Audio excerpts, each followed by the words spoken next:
All right, another good week of training ahead of us. Monday, we have got an absolute banger of a workout. Also, this photo of Joel's pretty cool. We've got all of the Ducks crew in front, and his front squats were quite impressive that day. I think he got 130 for essentially 5 reps. As I mentioned a couple of weeks ago, we're going to start to introduce some heavier front squats into our workouts. Some things you need here is a really good strong squat clean from the ground. You need to think about belly bracing, especially under fatigue, and show consistency. Consistency with like where your vision is when you're hitting them front squats, looking in the same spot every time. Same with your clean as well when you're taking that relatively heavy bar off the floor. Chief Wiggum. Wiggum?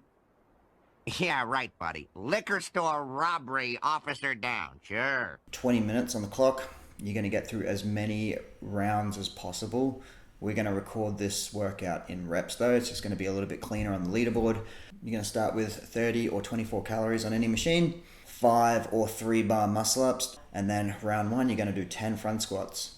You're going to do that whole thing again, 30, 5, 8 front squats, 30, 5, 6. All the way down to 2. If you finish 5 rounds in that 20 minutes, then you're jumping back to that round of 10 again. So that's going to be a massive stitch up if you can get through all that work, and then back to 10, 8, 6. That's going to be spicy. Squat clean that first rep's going to be essential. So obviously if you can't squat clean it, it's too heavy. Depending on what type of athlete you are and what you're aspiring to be. If you're aspiring to be a semi-finals athlete, then the weight's going to be relatively heavy. We're looking at 100 kilos for dudes, 70 kilos for ladies. The weight I've got as RX for the day is 83 and 61. So that's 185 pounds and 135 pounds. Pretty common weight, especially for like that quarterfinals realm. Drop that down even further to just something like 60 and 40. And because we've got them 3 different levels for today, you can check that out in the athlete notes. Then whatever weight you pick for you, that is RX. I'm fine with maybe like 1 strategic break in there, but if you can't do 10 reps unbroken, if I had a gun to your head, then it's probably too heavy. On Tuesday, here's a photo of Caroline riding on the bike. The photo is relatively dark because you are going to go to a relatively dark place today. So we're going to start with shoulder press, 3 sets of 5. Just like your bench press last week, you did the 3 sets of 10. I mentioned to the class that I want you to be getting all 30 reps out for that bench press. With the shoulder press, same deal. The goal isn't to establish a new 5 rep max shoulder press. The goal is to get your 15 heavy reps out. Start conservative, add a little bit more weight for the second set, and then add a little bit more weight if you can for that third set. Superintendent Chalmers. It's always the children's fault, isn't it, Seymour? Yes. Yes, it is, sir. There's a really cool main site workout from a couple of weeks ago. Simple fitness, and I really like these for Tuesdays. You don't need your brain too much. You're just going to work hard on the bike or work hard on the burpees. We've got 20 seconds of bike erg or echo bike. 40 seconds rest, 20 seconds of burpees, 40 seconds rest. And then you're going to go bike again, but you're going to go 30 seconds on, 30 seconds off, burpees 30 seconds on, 30 seconds off, and then bike 40 seconds on, 20 seconds off, bike 40 seconds on, 20 seconds off. You're going to do that 3 times. You're either going to use the bike erg, but the damper setting is going to be on a minimum 8, so you're going to put it on 8, 9 or 10, so it's going to be a little bit more, stuck in the mud feel, a little bit more like an echo bike, or do it on the echo bike. Logistically, you're just going to pair up with someone's going to start on the bike, someone's going to start on the burpees, you both go for 20 seconds, you're going to rest 40 seconds, and you're going to swap, and then you both, do the opposite movement. Firstly, going back to the shoulder press, midline stability. Midline stability is going to be everything when you're trying to press vertically. We don't want to turn it into a standing bench press by losing your midline and putting all that weight into your lower back. So squeeze your belly, squeeze your butt. That's going to wed your pelvis and your spine together, and you're going to be able to maintain a nice vertical, rigid torso. Secondly, use cadence as a reference. You're going to look at the cadence on the echo bike, and you're going to try and maintain that number. If anything, when you drop down to 20 seconds, it should be a little bit harder. When you at the 30 seconds, maybe just a fraction slower on the cadence, so you can maintain it over 30 seconds, and then the same thing, just a fraction slower again on the 40 seconds. But, show consistency and use that cadence as a bit of a guide. You can always tweak that cadence and be like, all right, last round I probably could have pushed a little bit harder, but if you have them numbers there ready to go, you can use that as a bit of a reference. And then for the burpees, I want you to be jumping back, jumping in. You don't have to jump over a bar. It's not a bar facing burpee. It's not a burpee pull up. It's not a burpee over the box. So I want you to just focus in on the way the intention of the burpee was back in the day. It was just a kick back, kick in, jump and reach. No clapping. No clapping, please. For Wednesday, here's Shamir with some snatches. This is going to be a really cool complex. The snatches are going to be a little bit different from the clean and jerks that we're going to alternate with. We've got some variations on these snatches, but today we're going to do a 3-position snatch from the top down, and we're going to pause in every position for 2 seconds. Every starting position for 2 seconds. So that will be from the high hang position, above the knee, and then below the knee. Next time we do this complex, we will be scrapping the 2-second pauses. You would be potentially going a little bit heavier than what you do today, but the pause is going to be really, really important today.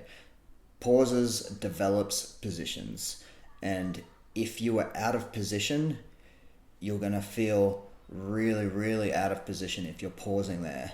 When we work through that position quite fast, you can get away with being in a poor position. But if the coach tells you to hold that position and it's really, really hard, you probably find that you're out of position. These 2-second pauses should be active as well, so you should be squeezing your lats nice and hard. You should be focusing on where the balance is in your foot, directly in the middle of your foot. You're going to do 7 sets. Build up over your 7 sets. There's a lot of flexibility to go from, X weight all the way up to X weight on that 7th set. Edna Krabappel. Minute 1, you're going to do 3 dead stop deadlifts at 75%. On minute 2, you're going to do 20 hollow rocks, make them as perfect as possible. And then on minute 3, you're going to do a 30-second handstand hold. So all these things are going to interfere with each other a little bit. They're all going to encourage you to squeeze your abs, squeeze your ass, hold that midline stability. Thursday, we're sticking with that technique WOD. And it would be kind of simple to just pick a different movement to work over every week, but I actually just want to revisit the pull-ups again. Now that we've got a bit of a theme, now you kind of know what camp you live at, you can keep at whatever you needed to work on. Here's a photo of Michael doing some pull-ups in the competition on the weekend, and if you're into photography, you'll notice these lights in the background. These are called leading lines. So it leads you to the focus of the image, which is Michael. That's all I need to say. Cool photo anyway. If you're in that camp where you're really good at pull-ups, you got butterfly pull-ups down pat, you can do butterfly chest to bar pull-ups, then we can touch on bar muscle ups. I think most people will be living in that, improving or getting your kipping pull-ups, or improving or getting some butterfly pull-ups. And if you notice, there's not too many pull-ups this whole week, so we can really, spend a good amount of time getting some decent volume under our belt and getting better at the pull-up. On the 29th of June, Thursday, so a couple of weeks ago, you picked one option. You rode or skied 5 kilometers, or you bike-erged 10 kilometers. You're just going to pick a different machine, and we're going to do it one more time, and that means you've covered the row erg, the ski erg, and the bike erg. I want you to get all 3 benchmarks down pat by the time we do this one more time. The theme of the day: practice makes progress. Practice doesn't make perfect. You're never going to be perfect at gymnastics. You're never going to be perfect at weightlifting. But practice makes progress, and that's why I just want to revisit the pull-ups again. For the 5Ks or the 10K, it's just mental toughness training, in my opinion. Everyone can hold a relatively good, aggressive, excellent 5K time pace at the start, but your mental toughness is going to decide whether you can maintain that for the remainder of the row, ski, or bike. And workouts like this, in my opinion, build professionalism. If you're feeling pretty beat up, then getting on the row erg or the ski erg or the bike is a really good way to feel better on Friday. Keep them muscles moving, builds professionalism. You come in, you work on some technique, you just do some simple training on the ski erg or bike erg or rower. On Friday, here's Mitch and Addie doing some synchro toes to bar. We do have some toes to bar today, but they're going to be split up in your pairs. Firstly, we're going to do a bent over row. It's going to make sure that you pull to your sternum, not up over your chest. You want to get your back relatively parallel to the ground. It doesn't have to be perfectly parallel to the ground, but it needs to be over enough for you to feel like you're pulling vertically. Same with your shoulder press and your bench press last week. We want to be getting all 10 reps out. And then we've got Nelson Mutts. With a partner, you're going to complete 2 rounds for time. 75 toes to bar. You can split that up however you like. 20 synchro single arm devil's press. That'll take some coordination. And then 75 suitcase lunges. Split that up again. That's going to be with 1 dumbbell. The 3 themes of the day. 1, get scapjacked. We're going to get scapjacked with the bent over rows. We're going to build that scapular strength, and that's going to be really good for posture.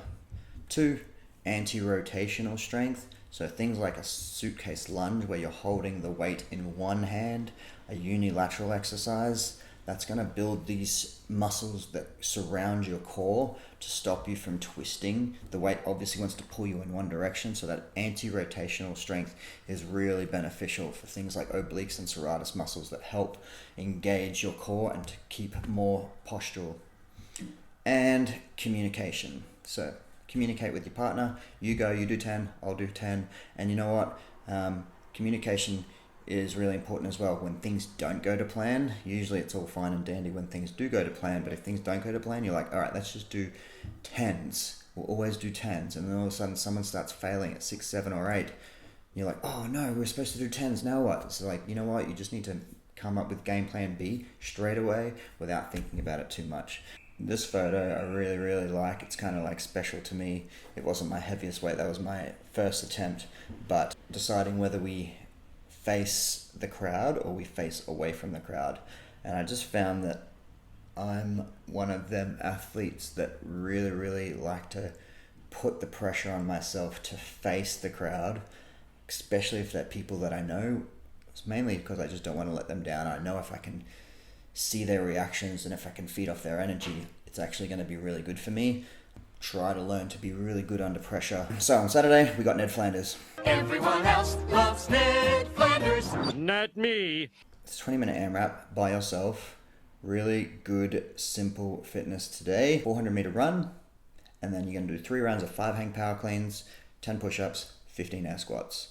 1. The rule of non-interference. The reason why we do Cindy a lot, or Cindy type movements, or that push-pull legs, is because it doesn't interfere with each other and you can maintain intensity, you can maintain capacity. Pull, push, squat. 2. Fast elbows, especially on these medium to heavy hang power cleans. So it's 83 for dudes, 61 for ladies. You really need to give it your everything, just like a pull-up would, and you need to have fast elbows around that bar. And 3, have a lot of fun today. Go get it, team.